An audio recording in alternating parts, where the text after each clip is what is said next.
இந்த யூபிஎஸ்சி எக்ஸாமில் ரொம்பவே ஒரு கஷ்டமான பகுதி பார்ட் என்னன்னு பார்த்தீங்கன்னா ப்ரிலிமினரி எக்ஸாமை பாஸ் பண்ணுறது தான். ஏன்னா அந்த ஸ்டேஜில் தான் காம்படிஷன் ரொம்பவே அதிகமாக இருக்கும். ஆனால் ரொம்பவே பயமுறுத்துகிற விஷயம் எதுன்னு பார்த்தீங்கன்னா மெயின்ஸ் தான். நீங்கள் எல்லா யூபிஎஸ்சி ஆஸ்பிரன்ஸையும் கேட்டு பாருங்களேன், அவங்க ஆன்சர் ரைட்டிங் அப்படின்னாலே ஒரு பயம் வந்துடும்.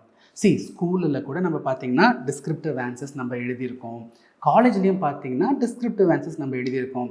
ஆனால் யூபிஎஸ்சி எக்ஸாமில் டிஸ்கிரிப்டிவ் ஆன்சர் எழுதணுங்கிற போது மட்டும் நம்மளால் எழுதவே முடியாது. பேப்பரையும் பெண்ணையும் வச்சுக்கிட்டு அப்படியே முடிச்சுக்கிட்டே இருப்போம், என்ன எழுதுங்கிறதே நமக்கு தெரியாது. இதுக்கு என்ன காரணம்னு நினைக்கிறீங்க? இந்த ஸ்கூலில் காலேஜ்லலாம் பார்த்தீங்கன்னா அந்த கொஸ்டின்ஸ் ரொம்பவே ஸ்ட்ரெயிட் ஃபார்வர்டாக இருக்கும். அந்த கொஸ்டினை பார்த்த உடனே இதான் கேட்குறாங்கன்னு நம்ம எழுத ஆரம்பிச்சிடலாம். ஆனால் யூபிஎஸ்சியில் பார்த்தீங்கன்னா அந்த கொஸ்டின் ஸ்ட்ரெயிட் ஃபார்வர்டாக இருக்காது. அந்த கொஸ்டினில் என்ன கேட்குறான், என்ன டிமாண்டு அப்படின்னு புரிஞ்சுக்கிறதுக்கே நமக்கு கொஞ்சம் கஷ்டமாக இருக்கும். நம்ம டிமாண்ட் புரிஞ்சால் தான் நம்ம ஆன்சரை ப்ராப்பராக எழுத முடியும். இப்போ நீங்கள் ஒரு ஆன்சர்னு எடுத்துக்கிட்டிங்கன்னு வச்சுக்கோங்களேன், 2 முக்கியமான விஷயம் இருக்குது. ஒன்று ஸ்ட்ரக்சர், இன்னொன்று கண்டென்ட். ஸ்ட்ரக்சருங்கிறது நம்ம போடுற ட்ரெஸ்ஸு மாதிரி, கண்டென்ட்டுங்கிறது அதுக்குள்ளே இருக்கிற உடம்பு மாதிரி. நம்மளுக்கு 2மே முக்கியம். உடம்பும் வேணும், நம்மளுக்கு ப்ராப்பரான ஒரு ட்ரெஸ்ஸும் தேவை. நம்ம இந்த ஸ்ட்ரக்சரை புரிஞ்சுக்கிட்டோம் அப்படின்னா கண்டென்ட்டை ஈஸியாக ஃபில்இன் பண்ணிடலாம். இந்த ஸ்ட்ரக்சருங்கிறது ஒன்றும் இல்லைங்க, எதை இன்ட்ரொடக்ஷனாக போடலாம், எதை சப்ஹெட்டிங்காக போடலாம், எப்படி கன்க்ளூட் பண்ணலாம், இதுக்கு வே ஃபார்வர்டு எழுதலாமா வேண்டாமா, அதுதான் இந்த ஸ்ட்ரக்சரிங் ஆஃப் த கொஷின். ஒரு ஃப்ரேம் ஒர்க்குன்னு வச்சுப்போமே. ஒன்ஸ் நம்மளுக்கு ஸ்ட்ரக்சர் கிடச்சிருச்சுன்னா நம்ம அந்த கண்டென்ட்டை உள்ளே போட்டு ஃபில்இன் பண்ணிடலாம். சரி, இப்போ இந்த ஸ்ட்ரக்சரை நம்ம எப்படி புரிஞ்சுக்கிறது, எப்படி நம்ம அரைவ் பண்ணுறது? அதை அரைவ் பண்ணுறதுக்கு நீங்கள் கொஸ்டினோடைய டிமாண்டை புரிஞ்சுக்கணும். கொஸ்டினோட டிமாண்ட் புரிஞ்சாதான் நம்ம ஸ்ட்ரக்சர் பண்ண முடியும். நம்ம ஸ்ட்ரக்சர் பண்ணினாதான் கண்டென்ட்டை ஃபில் பண்ண முடியும். நிறைய ஸ்டூடெண்ட்ஸ் என்ன பண்ணுவாங்கன்னா, அந்த கொஸ்டினை பார்த்துட்டு உடனே கடனை கண்டென்ட் எழுத ஆரம்பிச்சிருவாங்க. நீங்கள் கண்டென்ட்டை டம்ப் பண்ணுறதுனால உங்களுக்கு மார்க் வராது. நீங்கள் ஸ்ட்ரக்சரை டிசைட் பண்ணிவிட்டு அதுக்கப்புறம் கண்டென்ட்டை போட்டால் தான் உங்களுக்கு மார்க் வரும். நிறைய பேர் சொல்லுவாங்க, நல்லா தான் எழுதுகிற மெயின்ஸ், ஆனால் எனக்கு மார்க்கே வர மாட்டேங்குது அப்படின்னு சொல்லுவாங்க. அதுக்கு காரணம் இதுதான். உங்களுக்கு தெரிஞ்சதெல்லாம் எழுதுறதுனாலேயே மார்க் வந்துடாது. கொஸ்டினுடைய டிமாண்ட் புரிஞ்சுக்கிட்டு அதுக்கேற்ற மாதிரி ஸ்ட்ரக்சர் பண்ணி அதுக்கப்புறம் கண்டென்ட் போட்டால் தான் உங்களுக்கு மார்க் வரும். ஸோ சேலஞ்சே என்னென்னா இந்த டிமாண்டை புரிஞ்சுக்கிறதுல தான். சரி, இந்த டிமாண்டை புரிஞ்சுக்கிறதுங்கிறது அவ்வளோ கஷ்டமாக? யூபிஎஸ்சி கொஸ்டின்லாம் என்ன அவ்வளோ கஷ்டமாக கேட்குறாங்க? இதை புரிஞ்சுக்கிறதுக்காக நான் என்ன பண்ணியிருக்கேன்னா, ப்ரீவியஸ் இயர் கொஸ்டின்ஸை ஒரு 3 கேட்டகரியாக நம்ம பிரிச்சுருக்கோம். இந்த 3 கேட்டகரியை நம்ம அனலைஸ் பண்ணுவோம். இதை அனலைஸ் பண்ணும் பொழுது தான் ஒரு ஹிடன் ஃபேக்ட் என்ன இருக்குது அப்படிங்கிறது நம்ம தெரிஞ்சுப்போம். ஒரு ஹிடன் பேட்டர்ன் யூபிஎஸ்சி வச்சுருக்காங்க, அதை தெரிஞ்சுக்கணும்னா அந்த வீடியோ நீங்கள் ஃபுல்லாக பாருங்கள். ஸோ ப்ரீவியஸ் இயர் கொஸ்டின்ஸை நம்ம ஒரு 3 கேட்டகரியாக பிரிக்கிறோம். அந்த 3 கேட்டகரியும் நம்ம கொஞ்சம் டிஸ்கஸ் பண்ணலாம். டிஸ்கஸ் பண்ணும்பொழுது நிஜமாகவே இந்த டிமாண்டை புரிஞ்சுக்கிறதுங்கிறது அவ்வளோ கஷ்டமா அப்படின்னு நம்ம தெரிஞ்சுக்க முடியும். அது என்ன sir 3 category? Straight forward, moderate, critical. இது நான் அனலைஸ் பண்ணதுக்காக இப்படி 3ஆக பிரிச்சிருக்கேன். நீங்கள் வேறு பேர் வேணா கூட வச்சுக்கோங்க. அது என்ன சார் ஸ்ட்ரெயிட் ஃபார்வர்ட்? அதாவது யூபிஎஸ்சியே அந்த கொஸ்டினில் டிமாண்டை கொடுத்துருவான், நேரடியாக கொடுத்துருவோம். நீங்களாம் யோசிக்காதீங்கப்பா, அந்த கொஸ்டினே நான் டிமாண்ட் கொடுத்துட்றேன், அதை பார்த்தே நீங்கள் ஸ்ட்ரக்சர் பண்ணிக்கலாம். இதை இன்ட்ரடக்ஷனாக எழுதிக்கலாம், இதை சப்ஹெட்டிங் 1ஆக எழுதலாம், சப்ஹெட்டிங் 2ஆக எழுதலாங்கிறத யூபிஎஸ்சியே கொடுத்துருவாங்க. ரொம்ப ஈஸியாக கொடுத்துருவாங்க. நீங்கள் ஜஸ்ட்டு அதை பார்த்துட்டு அந்த கொஸ்டினில் இருக்கிற மாதிரி கண்டென்ட்டை நீங்கள் ஸ்ட்ரக்சர் நீங்கள் அந்த கொஸ்டினில் இருக்கிற மாதிரி ஃபார்மை ஸ்ட்ரக்சர் பண்ணி கண்டென்ட்டை உள்ளே போட்டுட்டிங்கனாலே போதும். இதுதான் ஸ்ட்ரெயிட் ஃபார்வர்ட். நம்ம ஸ்ட்ரெயிட் ஃபார்வர்ட் கொஸ்டின்ஸை கொஞ்சம் பார்ப்போம். பாருங்கள், முதல் கொஸ்டின் பாருங்கள், 2025 கொஸ்டின் தான். Discuss the salient features of Harappan architecture. Discuss the salient features of Harappan architecture. அவனே கொடுத்துட்டானா, நம்ம என்ன எழுத போகிறோம்? இன்ட்ரோடக்ஷனில் ஹரப்பன் ஆர்கிடெக்சர்னால் என்னன்னு நம்ம அறிமுகப்படுத்திட்டு சப்ஹெட்டிங் என்ன, salient features, அதை டிஸ்கஸ் பண்ண போகிறோம். எவ்வளோ ஸ்ட்ரெயிட் ஃபார்வர்டாக இருக்கு பாருங்களேன். அடுத்த கொஸ்டின் பாருங்கள். What are tsunamis? How and where are they formed? What are their consequences? Explain with examples. ரொம்ப ஒரு ஸ்கூல் கொஸ்டின் மாதிரி இல்லை, எவ்வளோ ஸ்ட்ரெயிட் ஃபார்வர்டாக இருக்குது. அவனே கொடுத்துட்டான், இதுதான் ஷர்ட்டு, இதுதான் பேண்ட்டு, நீ போட்டுக்கோ அப்படின்னு சொல்லிட்டான். நம்ம எடுத்து போட்டுக்கிட்டாலே போதும். அடுத்த கொஸ்டின் பாருங்களேன். The government of India recently stated that left wing extremism will be eliminated by 2026. இது கொஸ்டினே இல்லை, அது ஒரு ஸ்டேட்மெண்ட்டு. ஆமாம், 2024 நம்ம ஹோம் மினிஸ்டர் சொன்னார், இந்த மாதிரி நம்ம லாஸ்ட் ஃபேஸில் இருக்கோம், இந்த லெஃப்ட் விங் எக்ஸ்ட்ரீமிசம்க்கு அடுத்து நம்ம இன்வால்வ் ஆகிருக்கிற வாரில் லாஸ்ட் ஃபேஸில் இருக்கோம், அவங்கள நம்ம எலிமினேட் பண்ணிடுவோம்னு அவர் சொன்னார். அதை பேஸ் பண்ணி ஒரு கொஸ்டினை போட்டுட்டாங்க. அது வெறும் ஸ்டேட்மெண்ட் தான். கொஸ்டின் அப்புறம் தான் ஆரம்பிக்குது. What do you understand by left wing extremism and how are the people affected by it? What measures have been taken by the government to eliminate left wing extremism? பாருங்க, ரொம்ப ஸ்ட்ரெயிட்டாக கொடுத்துட்டாங்க இல்லையா. What do you understand by LWE, ஹெட்டிங்கை போடுங்க. எல்டபிள்யூஇனா என்ன, how are the people affected, இந்த எல்டபிள்யூஇனால மக்கள் எப்படி பாதிப்புக்கு உள்ளாராங்க. அடுத்து பாருங்க, what measures have been taken by government to eliminate LWE, என்னென்ன எஃபர்ட்லாம் எடுத்திருக்காங்க. நீங்கள் சப்ஹெட்டிங் என்ன போடணும்னு அவங்களே கொடுத்துட்டாங்க. அதனால தான் இதை நான் ரொம்ப ஸ்ட்ரெயிட் ஃபார்வர்ட் கொஸ்டின்ஸ் அப்படின்னு நான் சொல்கிறேன். நீங்கள் எந்த கொஸ்டினாக எடுத்து பாருங்களேன். இந்த கொஸ்டின் பாருங்கள், what is the status of digitalisation in Indian economy, examine the problems faced in this regard and suggest improvements. டிஜிட்டலைசேஷனுடைய ஸ்டேட்டஸ் என்ன, சப்ஹெட்டிங் கிடச்சிருச்சு. என்ன ப்ராப்ளம்ஸில் நம்ம ஃபேஸ் பண்ணுறோம் இந்த ப்ராசஸில், சப்ஹெட்டிங் கிடச்சிருச்சு. அதை எப்படி இம்ப்ரூவ் பண்ணணும், சப்ஹெட்டிங் கிடச்சிருச்சு. அதுதான் சொல்கிறேன். இந்த ஸ்ட்ரெயிட் ஃபார்வர்ட் கொஷின்ஸ் எல்லாமே நேரடியாக உங்ககிட்ட கொடுத்துட்டாங்க ஸ்ட்ரக்சரை. நீங்கள் அப்படியே சப்ஹெட்டிங்கை போட்டு கண்டென்ட் எழுதுனீங்கனாலே போதும். உங்களுக்கு ஒரு கேள்வி வரும், சூப்பர் சார், எல்லா கொஷினும் இந்த மாதிரி இருந்தால் அந்த ஈஸியாக மெயின்ஸ் டேக்கிள் பண்ணிடலாம்ல, எத்தனை கொஷின்ஸை ஸ்ட்ரெயிட் ஃபார்வர்ட் மாதிரி வரும், அதை தெரிஞ்சுக்கிறதுக்கு நீங்கள் கடைசி வரைக்கும் வெயிட் பண்ணுங்கள். அசஸ்மெண்ட் நான் சொல்கிறேன். அடுத்து மாடரேட். இந்த மாடரேட்னா எப்படிங்க சார்? ஸ்ட்ரெயிட் ஃபார்வர்ட் பார்த்தீங்கன்னா உங்களுக்கு இதுதான் ஷர்ட்டு, இதுதான் பேண்ட், எடுத்து போட்டுக்கோங்கிற மாதிரி ஸ்ட்ரக்சரை கொடுத்துட்டாங்க. மாடரேட்டில் என்னென்னா உங்களுக்கு மெட்டீரியல்லாம் கொடுத்துருவாங்க, நீங்கள் கொஞ்சம் தச்சுக்கோங்க அப்படின்னு சொல்லுவாங்க. ஸோ இந்த மாடரேட் செட் ஆஃப் கொஸ்டின்ஸில் உங்களுக்கு ஒரு மாதிரி டைரக்ஷன்ஸு டிமாண்ட்லாம் ஓரளவு கிடச்சிரும். ஆனால் நீங்கள் கொஞ்சம் லிங்க் பண்ணி எழுதுகிற மாதிரி இருக்கும். இங்கே பாருங்கள், how does a smart city in India address the issue of urban poverty and distributive justice.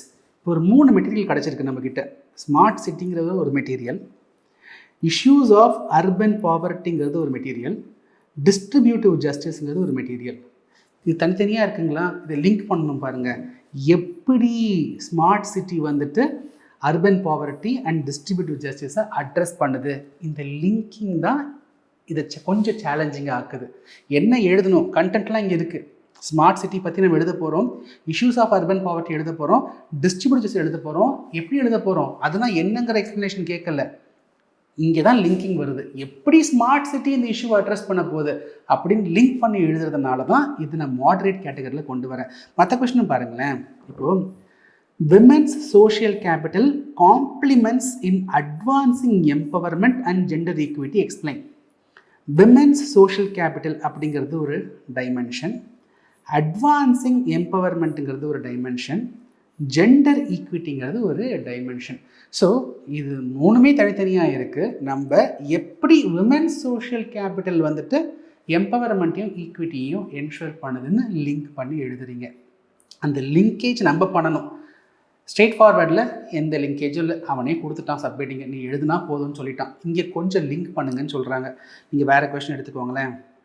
இப்போது distinguish between human development index and inequality adjusted human development index. இது ரொம்ப straight forward, distinguish பண்ணிக்கலாம். அடுத்த பார்த்து பாருங்க, why is the IHDI considered a better indicator of inclusive growth? அப்போ IHDIன்னு ஒன்று இருக்குது, இன்க்ளூசிவ் க்ரோத்னு ஒன்று இருக்குது. இது ரெண்டுத்தையும் நம்ம லிங்க் பண்ணி எழுதணும். அதனால தான் இந்த கொஷின் பார்த்திங்கன்னா மாடரேட்டில் நம்ம கொண்டு வந்துடுறோம். இப்போ வேறு எதாவது எடுத்துக்கிறீங்கன்னா கூட இப்போ பாருங்கள், the right to privacy is intrinsic to life and personal liberty and is inherently protected under article 21 of the constitution. In this reference, discuss the law relating to DNA testing of a child in the womb to establish paternity. Right to ப்ரைவசிங்கிறது ஒரு aspect explain பண்ணுங்கன்னு சொல்லிட்டாங்க. இன்னொரு பக்கம் என்னென்னா, இந்த DNA test பண்ணுறாங்க இல்லையா, அது பண்ணுறதுனால கொஞ்சம் ப்ரைவசி பாதிக்கப்படுது இல்லையா. ஒரு பக்கம் ப்ரைவசிங்கிறது கான்ஸ்டியூஷன்லேயே கேரண்டி பண்ணப்படுது, இன்னொரு பக்கம் இந்த மாதிரி டிஎன்ஏ டெஸ்டிங் மூலயமா அந்த ப்ரைவசிங்கிறது பாதிப்புக்கு உள்ளாகுது. இது ரெண்டுத்தையும் லிங்க் பண்ணி எழுதுங்க. இந்த லிங்கேஜ் வரதுனால தான் நம்ம இது எல்லாமே மாடரேட்னு நம்ம சொல்லிகிட்டு இருக்கோம். ரைட். ஸோ இங்கே பாருங்கள், explain the significance of 101st Constitutional Amendment Act. To what extent does it reflect the accommodative spirit of federalism? ஃபெட்ரலிசம்ங்கிறது கான்ஸ்டியூஷனில் இருக்கிற ஒரு ஃபீச்சர். இந்த 101வது Constitutional Amendment Actங்கிறது அது ஒரு தனி மெட்டீரியல். ஃபெடரலிசம்ங்கிறது ஒரு தனி மெட்டீரியல். எப்படி இந்த அமெண்ட்மெண்ட் ஆக்ட் வந்துட்டு ஃபெடரலிசம் ஸ்பிரிட்டை வந்து அகாமடேட் பண்ணுது, அதுதான் லிங்கேஜ். ரைட்? ஸோ மாடரேட்டில் மெட்டீரியல்லாம் கொடுத்துருவாங்க, எப்படி தைக்கணுங்கிறதுக்கு ஹிண்ட் கூட கொடுத்துருவாங்க. நீங்கள் தச்சு எழுதுனீங்கன்னா போதும். நல்லா இருக்குல்ல? ஸோ மாடரேட் ஸ்ட்ரெயிட் ஃபார்வர்டை கம்பேர் பண்ணும்போது கொஞ்சம் கிரிட்டிக்கலாக இருக்கும். கொஞ்சம் தான், ரொம்பலாம் இல்லை. அடுத்து தான் கிரிட்டிக்கல். இதில் என்னென்னா, உங்களுக்கு நீங்கள் தான் க்ளூவை கண்டுபிடிச்சி, நீங்கள் தான் மெட்டீரியலை நீங்கள் வாங்கி, நீங்கள் தான் அதை தச்சு டிசைனே பண்ண போகிறீங்க. கிரிட்டிக்கலில் பாருங்களேன், இதுவும் பார்க்கும் பொழுது என்னமோ ரொம்ப கஷ்டமாக இருக்கிற மாதிரி இருக்கும். ஆனால் அதை நீங்கள் கொஞ்சம் டீகோட் பண்ணிங்கன்னு வைங்களேன், உங்களுக்கு அழகாக டைரக்ஷன்ஸ்லாம் கிடச்சிடும். ஸ்லோவாக படிக்கணும். கொஞ்சம் காம்ப்ளிகேட்டட் லாங்குவேஜில் இருக்கிறத நீங்கள் சிம்பிளிஃபைடாக மாற்றிட்டிங்கனாலே உங்களுக்கு பதில் கிடச்சிரும். இங்கே பாருங்கள், does tribal development in India centre around 2 axes, those of displacement and of rehabilitation, give your opinion. அப்படியே பார்த்தோம்னா என்னையா சொல்ல வரீங்கிற மாதிரி நமக்கு தோணும். அடுத்து பாருங்களேன், with the waning of globalization, post-Cold War world is becoming a site of sovereign nationalism. Elucidate. The growth of cabinet system has practically resulted in the marginalization of parliamentary supremacy. Elucidate. ஒரு மாதிரி ஸ்டேட்மெண்ட்டாக கொடுத்த மாதிரி இருக்கும் உங்களுக்கு. இதை நான் எப்படி புரிஞ்சுக்கிறது? இதனால் ஒரு கொட்டேஷன் மாதிரி இருக்கே, இப்போ நான் எஸ்ஐ எழுதணுமா என்ன எழுதணுமாங்கிற மாதிரிலாம் நம்மளுக்கு குழப்பம் வந்துடும். ஆனால் இது ஒன்றும் அவ்வளோ கஷ்டம்லாம் கிடையாது. ஃபஸ்ட் கொஸ்டினே பாருங்களேன், நம்மளுக்கு இங்கே என்ன க்ளூ இருக்குது? Tribal development in India. Super. Centre around does கேட்குறாங்க. Tribal development in India centre around 2 axes, 2 central themes. அதாவது நம்ம இந்தியாவில் ட்ரைபல் டெவலப்மெண்ட்டுங்கிறது 2 பில்லரில் ஒர்க் ஆகுதாங்கிற மாதிரியான ஒரு கேள்வி. Centre around 2 axes, those of displacement and of rehabilitation. உங்கள் ஒப்பீனியனை சொல்லுங்கள். கவர்மெண்ட் ஆஃப் இந்தியா ட்ரைப்ஸை டெவலப் பண்ணுறதுக்கு நிறைய ஸ்கீம்ஸ், நிறைய மெஷர்ஸ்லாம் எடுக்கிறாங்க. இந்த ப்ராசஸில், இந்த நாட்டினுடைய டெவலப்மெண்ட் ப்ராசஸில் ஒரு பக்கம் ட்ரைப்ஸை நம்ம டிஸ்பிளேஸ் பண்ணுறோம், இன்னொரு பக்கம் டிஸ்பிளேஸ் பண்ண ட்ரைப்ஸை ரீஹேபிலிட்டேட் பண்ணுறோம். இந்த ட்ரைபல் டெவலப்மெண்ட்டுங்கிற ப்ராசஸே இது சுற்றி தான் இருக்கா அப்படிங்கிறது தான் இந்த கேள்வி. ஸோ கொஞ்சம் சிம்பிளிஃபை பண்ணிட்டோம்னா நமக்கு இந்த கேள்விங்கிறது ஈஸியாகிடும். இப்போ நீங்கள் இந்த கொஸ்டின் பாருங்களேன், இந்த growth of cabinet system has practically resulted in marginalization of parliamentary supremacy. Elucidate. Cabinet system நமக்கு தெரியும், நம்ம கிட்ட இருக்கிற கவுன்சில் ஆஃப் மினிஸ்டர்ஸில் ரொம்ப முக்கியமான ஒரு டீமை தான் கேபினெட்டுன்னு நம்ம சொல்லுவோம். அந்த கேபினெட்டுக்குள்ளேயே குட்டி குட்டி கமிட்டிலாம் போட்டு வச்சுருப்பாங்க. இன்றைக்கி ப்ராக்டிக்கலி இந்த கேபினெட்டு அங்கே இருக்கிற 20 பேரோ 30 அமைச்சர்களோ அவங்க என்ன முடிவு பண்ணுறாங்களோ அதுதான் ரூல் ஆஃப் த டேவாக இருக்குது இல்லையா? நியாயப்படி ஒரு நாட்டில் ஒரு சட்டம் இயற்றணும் அப்படின்னா லோக்சபா ஒத்துக்கணும், ராஜ்யசபா ஒத்துக்கணும். அப்போ அவங்க தானே ஆல் பவர்ஃபுல்லாக இருந்திருக்காங்க. ஆனால் நாளாக இந்த கேபினெட்டுங்கிறது ரொம்ப ஸ்ட்ராங்காக இந்த லோக்சபா ராஜ்யசபாவுடைய ரோல், அந்த பார்லிமெண்ட்ரி சிஸ்டம்ங்கிறது ரொம்ப ஒதுக்கப்பட்டுருச்சு, தள்ளிட்டாங்க, மார்ஜினலைஸ்ட் ஆயிடுச்சு. அப்படிங்கிறது தான் கேள்வி. The growth of cabinet system has practically resulted in marginalisation of parliamentary supremacy. இப்படி நம்ம கொஞ்சம் பிரேக் பண்ணி படித்தோம்னா டிமாண்ட் என்ன நம்ம புரிஞ்சுக்க முடியும், அதுக்கேற்ற மாதிரி நம்ம ஸ்ட்ரக்சரும் பண்ணிட முடியும். சரி, கிரிட்டிக்கல் கொஞ்சம் கிரிட்டிக்கலாக தான் இருக்குது. நீங்கள் மற்ற கொஸ்டினும் நீங்கள் படித்து பாருங்கள். இப்போ நமக்கு அடுத்த கேள்வி வரும், எல்லாம் ரைட் சார், எதுக்கு எவ்வளோ வெயிட்டேஜ் சார் இருக்கும்? அதுதான் ஒரு பேட்டர்ன். இப்போ நம்ம 2025 நான் உங்களுக்கு சின்ன அனாலிசிஸ் காட்டுறேன். நம்ம GS1, GS2, GS3 மட்டும்தான் நம்ம எடுத்திருக்கோம். GS4 பேட்டர்னே வேறு, அது இதுக்குள்ளே நம்ம கொண்டு வர முடியாது. GS4க்கு நான் தனியாக ஒரு அனாலிசிஸ் வீடியோ பண்ணிடுறேன். இந்த GS1 to 3 பார்த்தீங்கன்னா 60 கொஸ்டினில் கிட்டத்தட்ட 41.7% கொஸ்டின்ஸ், அதாவது 60 கொஸ்டினில் 25 கொஸ்டின் பார்த்தீங்கன்னா ஸ்ட்ரெயிட் ஃபார்வர்ட் தான்.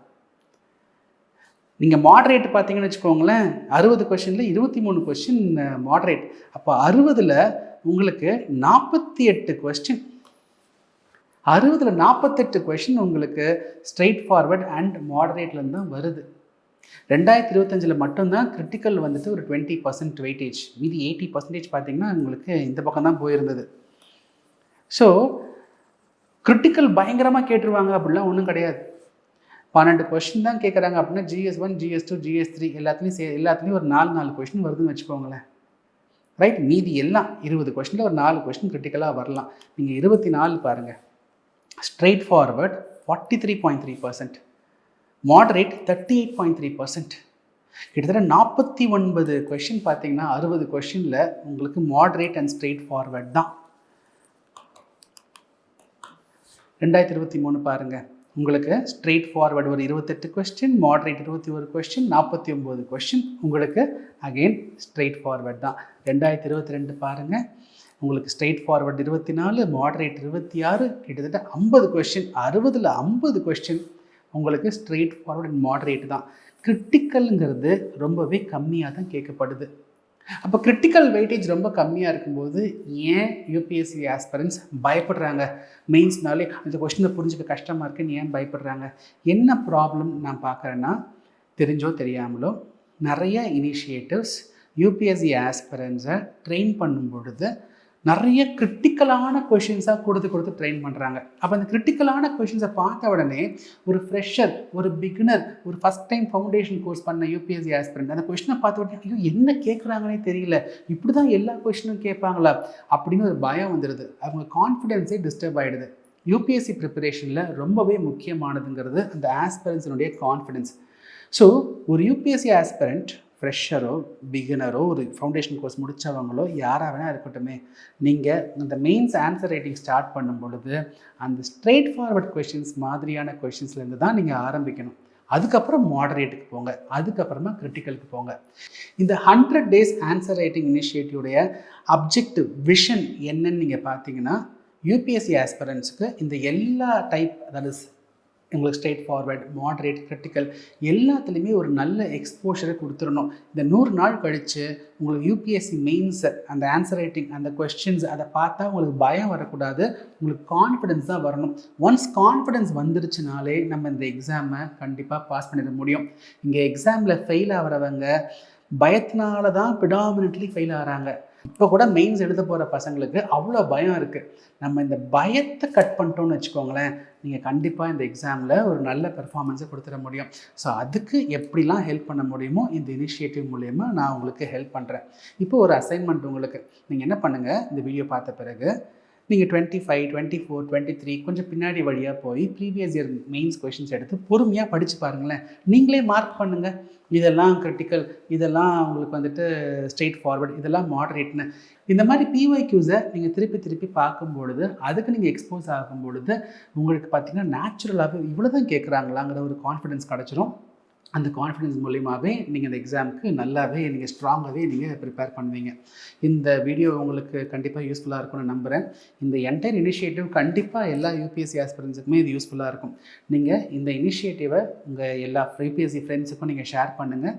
நம்ம நாளைக்கு என்ன பண்ண போகிறோம்னு பார்த்தீங்கன்னா, இன்ட்ரோடக்ஷன். எப்படி இந்த கொஸ்டின்ஸை ஒரு 3 கேட்டகரியாக பிரிச்சிருக்கோமோ அதே மாதிரி இன்ட்ரோடக்ஷனையுமே கொஞ்சம் கேட்டகரிஸாக பிரிச்சிருக்கோம்.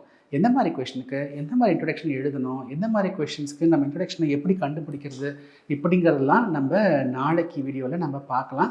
ஸோ அடுத்த வீடியோவில் உங்களை சந்திக்கிறேன். அது வரைக்கும் பாய் ஃப்ரம் குணா மதிவாணன்.